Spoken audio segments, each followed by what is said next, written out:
Hello and welcome to the 2021 update to my sim rig.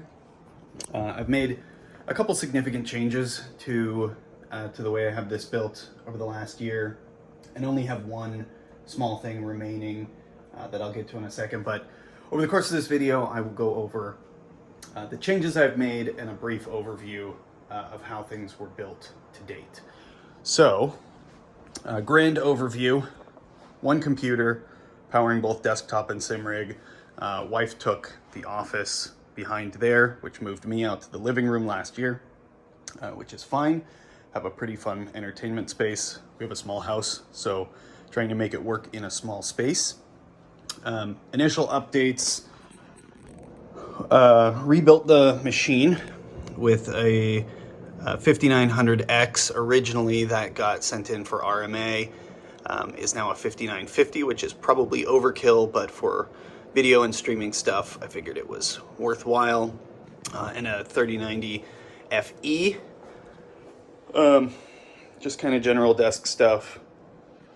On the sim racing side, the big change you'll probably see initially is a setup for streaming.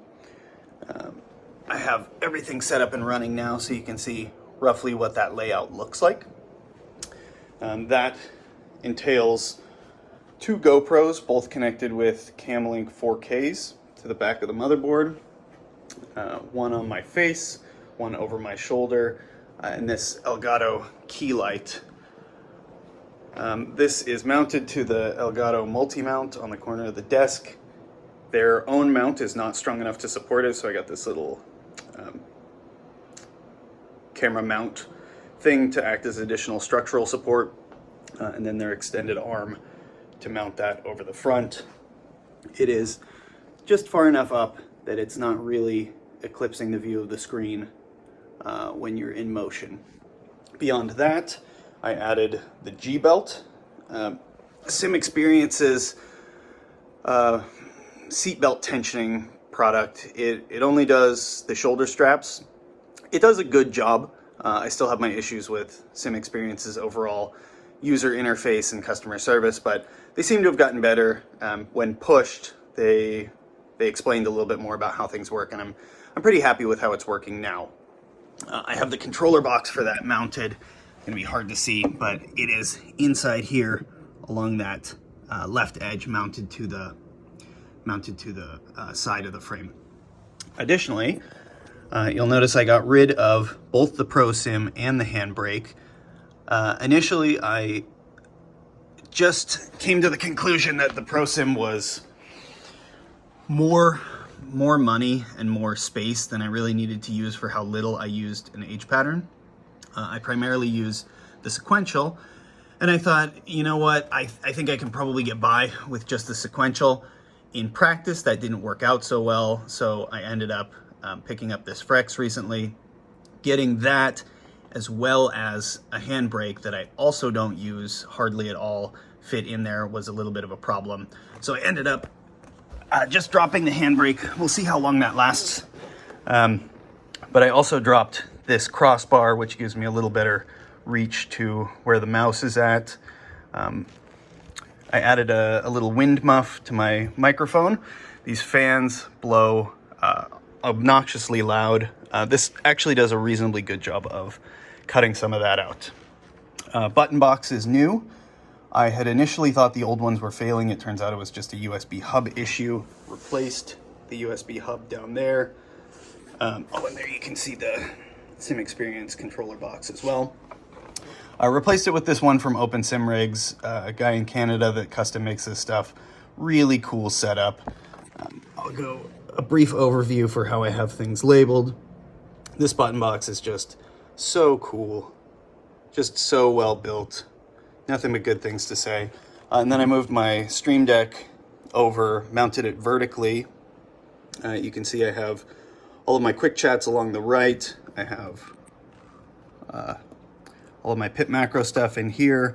I have streaming controls, lighting controls, both for the hue lights around the room, as well as the Elgato key light, brightness controls and all of that. streaming settings, and then media controls, stream on and off, record on and off, changing mic and audio inputs, and Discord controls. A new wheel, the Cube Controls GTX. I'm prepping right now for Sebring 12, so been getting a lot of use out of this. I've been using this for the Radical as well, which I race quite a bit, and really liking it. It's a pretty significant upgrade in terms of like shift quality and general build quality from the CSX2 before it. Running into some issues with those two playing nicely. Both of those with the screen in them seem to have caused some problems, but their customer support has been really good about helping with that. As a general recap, I have the kill switch down here. I also have a power switch. Everything that is needing to be booted up power-wise when I sit down in the rig is connected to this. So amps, sim experience controllers, Arduino, all of that stuff is on with the flick of a button here that's connected to a power strip down there. It's just a little Belkin remote control power strip. Little dash, this is a Samsung S5e or something, $400 OLED tablet running SimHub. Audio controller, all of this is balancing audio throughout the game so I can reach over and control little things. That has been really nice. I have headphones set in a spot where I can reach them both from the sim rig and from the desk, and I have a 10-foot long cable that can reach both spaces easily. One of the few things remaining is I want to try the Simtrex pedals that are coming out now. I'm on the wait list for the end of April order. Curious to see how they compare to these. Not 100% certain I'm going to order them yet, but they look intriguing enough that I put my name on the list. These are the HPPs. I still have them mounted pretty far apart, not needing to do a lot of heel and toe. This seat has a big hump in the middle, and I found that splitting the left and right feet, because I'm left foot braking the vast majority of the time, helps in long-term comfort. Beyond that, I don't know how much is left to cover really. Still have all of the original wheels I had last time. I have a big rally wheel that's an Asher Racing button plate. It's a wireless wheel. Don't use that one that often. Formula wheel, the CSX2, and then Skippy, Lotus 79, the Legends car, all of that stuff goes through there.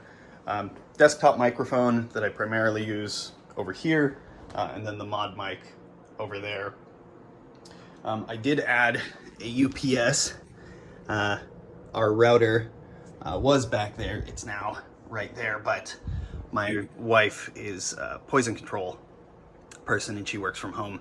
And if I run the space heater at the same time as the sim rig, our old house blows a circuit. So got everything set up on that. So in the event that I do destroy our circuit that has the router and the internet connection on it, she doesn't go down. So that has taken a little bit of skin off of my back in the past, hoping to avoid that in the future. Brief overview, 4 shakers on the sim rig, 2 LFEs underneath, left and right portion of the butt right here and right here, 1 for RPM and gear shift, and then 1 under the foot plate up there. The amp for both of those is tucked back there. Little box here that's acting as a mouse pad, drink holder, etc. And then phone charger on top of those amps. Those are set up on their own little thing. I have a race clock here so I can tell what time races are starting. And in general, I think that is the update. As always, if you have any questions, I'm happy to answer stuff. I love talking about this shit. I love helping people. So give me a question. If you have any ideas or or curiosities as you go through and build your own stuff. Otherwise, thank you so much for watching. Feel free to shout if you have any questions. Thanks a bunch.